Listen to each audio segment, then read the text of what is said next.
it doesn't eliminate the estate tax. So if you are a ultra high net worth individual, and or if you are worth more than basically 6 million single, 12 million married as of 2026, you're looking at a huge estate tax of 40% of anything that's above and beyond that.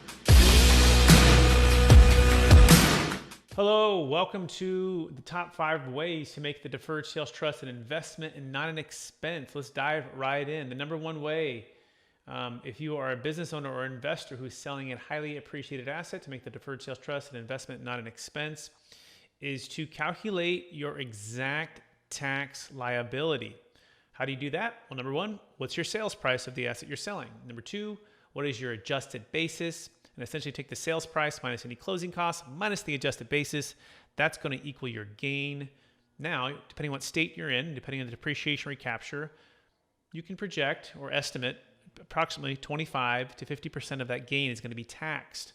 So if you bought a property for $3 million and you're selling it for $4 million, you're looking at about $1 million gain on that. Let's say you're in California, you're looking probably around 37% minimum of that gain, which would be $370,000. So the first thing you want to do is figure out, well, how much can I make if I was able to defer that tax and roll it into the deferred sales trust and grow my wealth? So that's the first way to make the deferred sales trust an investment and not an expense. It's just the tax calculation. The number two way to make the deferred sales trust an investment and not an expense has to do with the ability to reset a depreciation schedule or create a brand new depreciation schedule. This is so crucial because depreciation is an amazing way to offset cash flow, okay, to be able to essentially defer what you would have paid in tax by buying real property, typically also a business, but typically it's real property like a multifamily investment property, where the government and the IRS allows us to depreciate the property, the equipment, if you're a business owner, the lighting, the fixtures, the air conditioning units, and you're able to depreciate over time, and it's offsetting the cash flow while you're owning it. And so with the deferred sales trust, what's incredible is at first you're just a lender, you're lending the funds to the trust. And then immediately you can partner with the trust and become an owner of an LLC that the trust puts up the capital for as a silent joint venture partner. And you can purchase a piece of real estate of which it could have and will have a brand new depreciation schedule if you do it in this order. And now that depreciation can offset some of the cash flow, or a lot of the cash flow, if you do like accelerated depreciation. And so picture this, you sold stock, you sold a business that was fully depreciated, or a multifamily property that's fully depreciated, or even a primary home, and you deferred all of the capital gains tax and you turned around and you invested it into something that had a brand new depreciation schedule. Well, guess what? You just increased your ability to offset cash flow, which is incredible, okay? So that is the number two reason to make and how to make the deferred sales trust an investment, not an expense. What is the number three reason to make or how to make the deferred sales an investment, not an expense?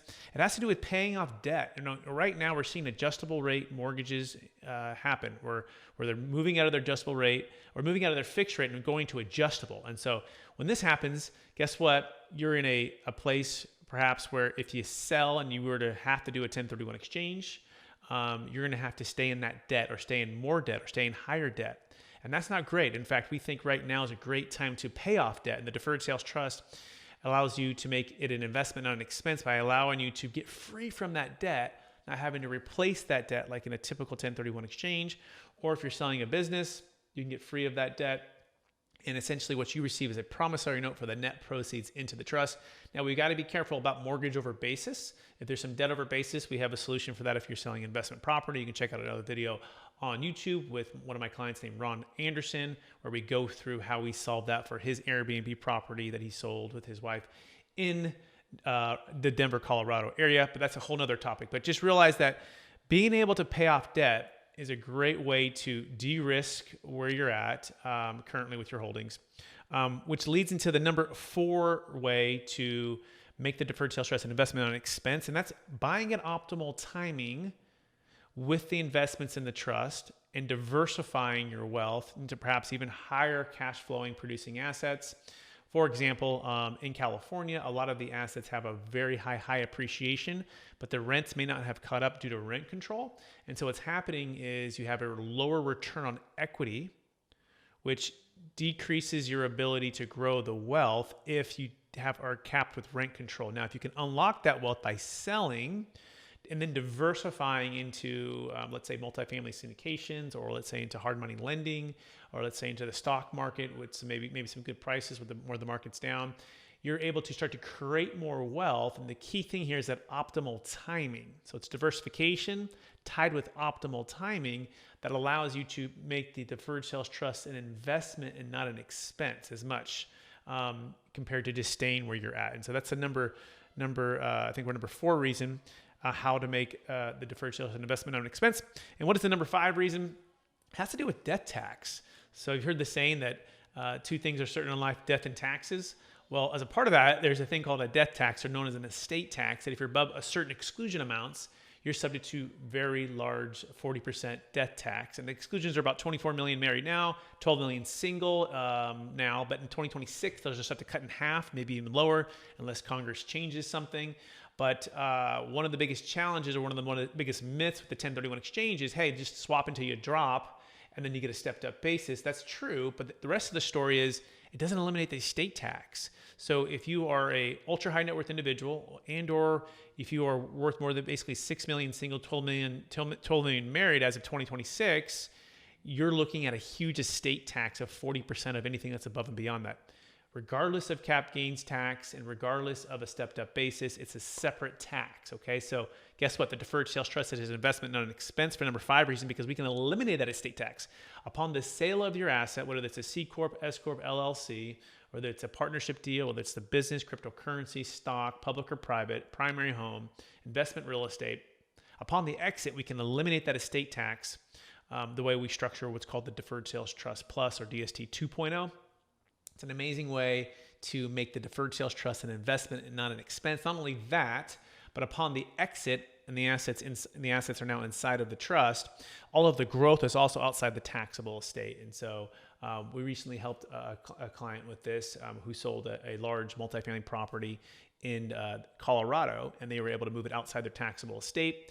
Now all of that is growing estate tax free because it's outside the taxable estate, and it's growing estate tax free as well, which is pretty cool. All right, we'll give you actually one more bonus. This is a bonus one that I thought about during the research here. So with the deferred sales trust, the last bonus one is income tax deferral.